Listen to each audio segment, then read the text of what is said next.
ഉൽപ്പത്തി 31. യാക്കോബ് ഒളിച്ചോടുന്നു.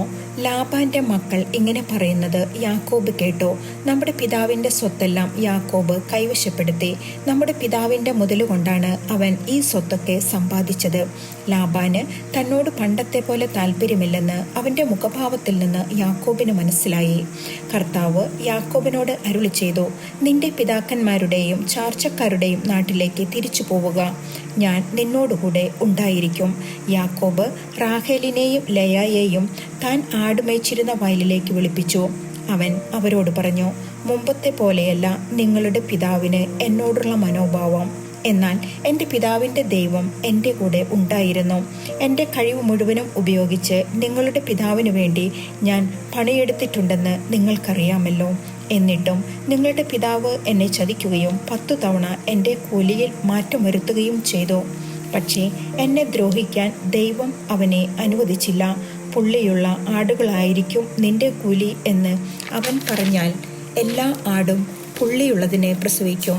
അതല്ല, വരയുള്ള ആടുകളായിരിക്കും നിനക്ക് കൂലി എന്ന് അവൻ പറഞ്ഞാൽ ആടുകളൊക്കെ വരയുള്ളതിനെ പ്രസവിക്കും. അങ്ങനെ ദൈവം നിങ്ങളുടെ പിതാവിൻ്റെ ആടുകളെ അവനിൽ നിന്നെടുത്ത് എനിക്ക് തന്നിരിക്കുന്നു. ആടുകൾ ഇണചേരുന്ന കാലത്ത് എനിക്കുണ്ടായ സ്വപ്നത്തിൽ ഞാൻ തല ഉയർത്തി നോക്കിയപ്പോൾ ഇണചേരുന്ന മുട്ടാടുകളൊക്കെ പൊട്ടും പുള്ളിയും വരയുമുള്ളവയായിരുന്നു. അപ്പോൾ ദൈവത്തിൻ്റെ ദൂതൻ സ്വപ്നത്തിൽ യാക്കോബേ എന്ന് വിളിച്ചു. ഇതാ ഞാൻ എന്ന് ഞാൻ വിളിക്കേട്ടു. ദൂതൻ പറഞ്ഞു, തലയുയർത്തി നോക്കുക, ഇണചേരുന്ന മുട്ടാടുകളെല്ലാം പൊട്ടും പുള്ളിയും വരയുമുള്ളവയാണ്. ലാബാൻ നിന്നോട് ചെയ്യുന്നതൊക്കെ ഞാൻ കാണുന്നുണ്ട്.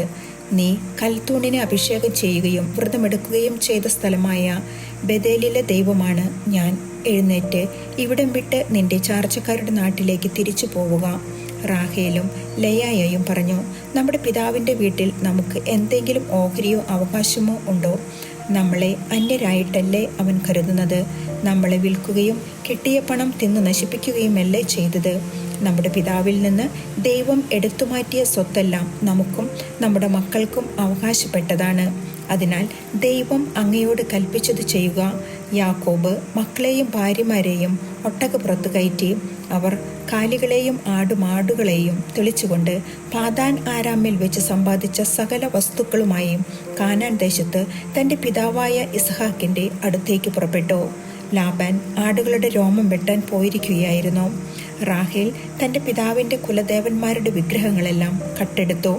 അരമായനായ ലാബാനെ യാക്കോബ് കബളിപ്പിച്ച് സ്ഥലം വിട്ടുപോകാൻ ഉദ്ദേശിക്കുന്ന കാര്യം അവനെ അറിയിച്ചില്ല. തനിക്കുള്ളതെല്ലാം എടുത്തുകൊണ്ടാണ് അവൻ സ്ഥലം വിട്ടത്. അവൻ നദി കടന്ന് മലപ്രദേശമായ ഗിലെയാദിന് നേരെ തിരിഞ്ഞു. ലാബാൻ പിന്തുടരുന്നു. യാക്കോബ് ഒളിച്ചുപോയ കാര്യം 3-ാം ദിവസമാണ് ലാബാൻ അറിഞ്ഞത്.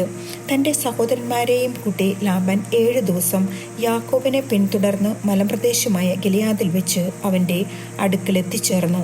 എന്നാൽ ദൈവം രാത്രി ഒരു സ്വപ്നത്തിൽ പ്രത്യക്ഷപ്പെട്ട് അരമായനായ ലാബാനോട് പറഞ്ഞു, നല്ലതോ ചീത്തയോ ആയ ഒരു വാക്കുപോലും യാക്കോബിനോട് പറയാതിരിക്കാൻ സൂക്ഷിച്ചുകൊള്ളുക. യാക്കോബ് മലപ്രദേശത്ത് കൂടാരമടിച്ചിരിക്കെ ലാബാൻ അവൻ്റെ മുമ്പിൽ കടന്നു. തൻ്റെ ചാർച്ചക്കാരുമൊത്ത് ലാബാനും ഗിലെയാദിലെ മലപ്രദേശത്ത് കൂടാരമടിച്ചു. ലാബാൻ യാക്കോബിനോട് ചോദിച്ചു, നീ എന്താണ് ഈ ചെയ്തത്? എന്നെ കബളിപ്പിച്ച് വാളാൽ നേടിയ തടവുകാരെ പോലെ എൻ്റെ പെൺമക്കളെ കൊണ്ടുപോകുന്നത് എന്തുകൊണ്ട്? എന്നെ കബളിപ്പിച്ച് എന്നോട് പറയാതെ ഒളിച്ചോടിയത് എന്തിനാണ്? ഞാൻ ആഹ്ലാദത്തോടെ പാട്ടുപാടി കിന്നരവും വീണയും വായിച്ച് നിങ്ങളെ യാത്രയാക്കുമായിരുന്നല്ലോ. എനിക്ക് എൻ്റെ പുത്രന്മാരെയും പുത്രിമാരെയും ചുംബിക്കുന്നതിന് അവസരം തരാഞ്ഞതെന്ത്? നീ ബുദ്ധിശൂന്യമായിട്ടാണ് പ്രവർത്തിച്ചത്. നിന്നെ ഉപദ്രവിക്കാൻ എനിക്ക് കഴിയും. എന്നാൽ നല്ലതോ ചീത്തതയോ ആയി യാതൊന്നും യാക്കോബിനോട് പറയാതിരിക്കുവാൻ സൂക്ഷിക്കുക എന്ന് നിങ്ങളുടെ പിതാവിൻ്റെ ദൈവം കഴിഞ്ഞ രാത്രി എന്നോട് പറഞ്ഞു. പിതാവിൻ്റെ വീട്ടിലെത്താനുള്ള തീവ്രമായ ആഗ്രഹം കൊണ്ടാണ് നീ പോന്നതെങ്കിൽ എൻ്റെ കുലദേവന്മാരെ കട്ടെടുത്തത് എന്തിന്? യാക്കോബ് ലാബാനോട് പറഞ്ഞു, അങ്ങയുടെ പുത്രിമാരെ അങ്ങ് ബലം പ്രയോഗിച്ച് എന്നിൽ നിന്ന് പിടിച്ചെടുക്കുമെന്ന് ഞാൻ ഭയപ്പെട്ടു. അങ്ങയുടെ ദേവന്മാർ ആരുടെ കയ്യിൽ കാണുന്നുവോ ആ ആൾ മരിക്കട്ടെ. അങ്ങയുടേത് എന്തെങ്കിലും എൻ്റെ കൈവശമുണ്ടെങ്കിൽ നമ്മുടെ സഹോദരങ്ങളെ സാക്ഷി നിർത്തി തിരിച്ചെടുത്തുകൊള്ളുക. റാഹേൽ ദേവന്മാരെ മോഷ്ടിച്ച കാര്യം യാക്കോബ് അറിഞ്ഞിരുന്നില്ല. ലാബാൻ യാക്കോബിൻ്റെയും ലെയായുടെയും 2 പരിചാരികമാരുടെയും കൂടാരങ്ങളിൽ പരിശോധിച്ചു. അവ അവിടെയെങ്ങും കണ്ടില്ല. ലെയായുടെ കൂടാരത്തിൽ നിന്ന് പുറത്തു കിടന്ന് അവൻ റാഹേലിൻ്റെ കൂടാരത്തിലേക്ക് ചെന്നു. റാഹേൽ വിഗ്രഹങ്ങളെടുത്ത് ഒരു ഒട്ടക പാണ്ടത്തിലൊളിച്ച് അതിന്മേൽ കയറിയിരുന്നു. കൂടാരത്തിലെല്ലാം തിരഞ്ഞിട്ടും അവൻ ഒന്നും കണ്ടെത്തിയില്ല. റാഹേൽ പിതാവിനോട് പറഞ്ഞു, അങ്ങയുടെ മുമ്പിൽ എനിക്ക് എഴുന്നേൽക്കാൻ കഴിയാത്തതിൽ അങ്ങ് കോപിക്കരുതേ. എനിക്കിപ്പോൾ മാസമുറയാണ്. അവൻ തിരഞ്ഞെങ്കിലും വിഗ്രഹങ്ങൾ കണ്ടെത്തിയില്ല. അപ്പോൾ രോഷാകുലനായ യാക്കോബ് ലാബാനോട് കയർത്തു. അവൻ ചോദിച്ചു, എൻ്റെ പേരിലുള്ള കുറ്റം എന്താണ്?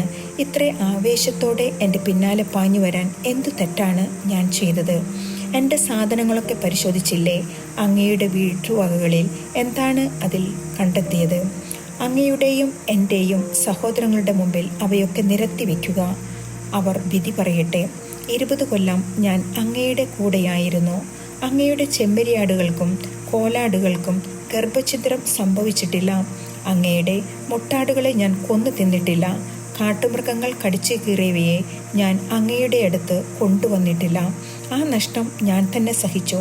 രാത്രിയിലോ പകലോ കളവ് പോയവയ്ക്കും അങ്ങ് എന്നിൽ നിന്ന് നഷ്ടപരിഹാരം ഈടാക്കിയിരുന്നു. അതായിരുന്നു എൻ്റെ സ്ഥിതി. പകൽ ചൂടും രാത്രി തണുപ്പും എന്നെ കാർന്നു തിന്നു. ഉറക്കം എൻ്റെ കണ്ണുകളിൽ നിന്ന് ഓടിയകന്നു. 20 കൊല്ലം ഞാൻ അങ്ങയുടെ വീട്ടിലായിരുന്നു. 14 കൊല്ലം അങ്ങയുടെ 2 പെൺമക്കൾക്ക് വേണ്ടിയും 6 കൊല്ലം ആടുകൾക്ക് വേണ്ടിയും ഞാൻ വേല ചെയ്തു. 10 തവണ അങ്ങ് എൻ്റെ കൂലിയിൽ മാറ്റം വരുത്തി. എൻ്റെ പിതാവായ അബ്രാഹത്തിൻ്റെ ദൈവവും ഇസ്ഹാക്കിൻ്റെ ഭയവുമായവൻ എൻ്റെ ഭാഗത്തില്ലായിരുന്നുവെങ്കിൽ അങ്ങ് എന്നെ വെറും കൈയോടെ പറഞ്ഞു വിടുമായിരുന്നു. എൻ്റെ കഷ്ടപ്പാടും ദേഹോദ്ധാനവും ദൈവം കണ്ടു. അതുകൊണ്ടാണ് കഴിഞ്ഞ രാത്രി അവിടുന്ന് അങ്ങയെ ശകാരിച്ചത്. ലാബാനുമായി ഉടമ്പടി. ലാബാൻ യാക്കോബിനോട് പറഞ്ഞു, ഈ പെൺമക്കൾ എൻ്റെ പുത്രിമാരാണ്. ഈ കുട്ടികൾ എൻ്റെ കുട്ടികളും. ഈ ആട്ടിൻകൂട്ടവും എൻ്റേതു തന്നെ. ഈ കാണുന്നതൊക്കെ എൻ്റേതാണ്. എൻ്റെ ഈ പെൺമക്കൾക്കും അവർക്കുണ്ടായ കുട്ടികൾക്കും വേണ്ടി എന്താണ് എനിക്കിന്ന് ചെയ്യാൻ കഴിയുക? നമുക്കൊരു ഉടമ്പടി ഉണ്ടാക്കാം. എനിക്കും നിനക്കും മധ്യേ അതൊരു സാക്ഷ്യമായിരിക്കട്ടെ. അപ്പോൾ യാക്കോബ് ഒരു കല്ലെടുത്ത് തൂണായി കുത്തി നിർത്തി കല്ല് പിറക്കി കൂട്ടുക. യാക്കോബ് തൻ്റെ ചർച്ചക്കാരോട് പറഞ്ഞു.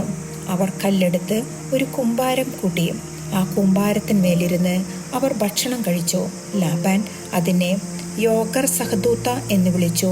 യാക്കോബ് അതിനെ ഖലേദ് എന്നും. ഈ കൽ കൂമ്പാരം എനിക്കും നിനക്കും മധ്യേ സാക്ഷ്യമായിരിക്കും എന്ന് ലാബാൻ പറഞ്ഞു. അതുകൊണ്ടാണ് ഖലേദ് എന്ന് അതിന് പേര് ലഭിച്ചത്. തൂണിന് മിസ്പ എന്ന് പേരിട്ടു. കാരണം ലാബാൻ പറഞ്ഞു, നാം പരസ്പരം പിരിഞ്ഞിരിക്കുമ്പോൾ കർത്താവ് എനിക്ക് നിനക്കും മധ്യേ കാവലായിരിക്കട്ടെ. എൻ്റെ പുത്രിമാരോട് നീ അപമര്യാദയായി പെരുമാറുകയോ എൻ്റെ പുത്രിമാർക്ക് പുറമെ നീ ഭാര്യമാരെ സ്വീകരിക്കുകയോ ചെയ്താൽ ആരും നമ്മുടെ കൂടെ ഇല്ലെങ്കിലും ദൈവം നമുക്ക് മധ്യേ സാക്ഷിയാണെന്ന് ഓർക്കുക. ലാബാൻ യാക്കോബിനോട് പറഞ്ഞു, എനിക്കും നിനക്കും മധ്യേ ഞാൻ ഉയർത്തിയിരിക്കുന്ന ഈ തൂണും കൽക്കൂമ്പാരവും കാണുക. നിന്നെ ഉപദ്രവിക്കാൻ ഈ കൂമ്പാരത്തിന് അപ്പുറത്തേക്ക് ഞാനും, എന്നെ ഉപദ്രവിക്കാൻ ഈ കൂമ്പാരത്തിനും തൂണിനും ഇപ്പുറത്തേക്ക് നീയും കടക്കുകയില്ല എന്നതിന് ഈ കൂമ്പാരവും തൂണും സാക്ഷിയായിരിക്കട്ടെ. അബ്രാഹത്തിൻ്റെയും നാഹോറിൻ്റെയും അവരുടെ പിതാവിൻ്റെയും ദൈവം നമുക്ക് മധ്യേ വിധിയാളനായിരിക്കട്ടെ. യാക്കോബും തൻ്റെ പിതാവായ ഇസഹാക്ക് ഭയപ്പെട്ടിരുന്ന ദൈവത്തിൻ്റെ നാമത്തിൽ സത്യം ചെയ്തു. മലമുകളിൽ യാക്കോബ് ബലിയർപ്പിക്കുകയും അപ്പം ഭക്ഷിക്കാൻ തൻ്റെ ചാർച്ചക്കാരെ ക്ഷണിക്കുകയും ചെയ്തു. അവർ അപ്പം ഭക്ഷിച്ച് രാത്രി മുഴുവൻ മലമുകളിൽ കഴിച്ചുകൂട്ടി. ലാബാൻ അതിരാവിലെ എഴുന്നേറ്റ് തൻ്റെ മക്കളെയും മക്കളുടെ മക്കളെയും ചുംബിക്കുകയും അനുഗ്രഹിക്കുകയും ചെയ്തിട്ട് വീട്ടിലേക്ക് മടങ്ങി.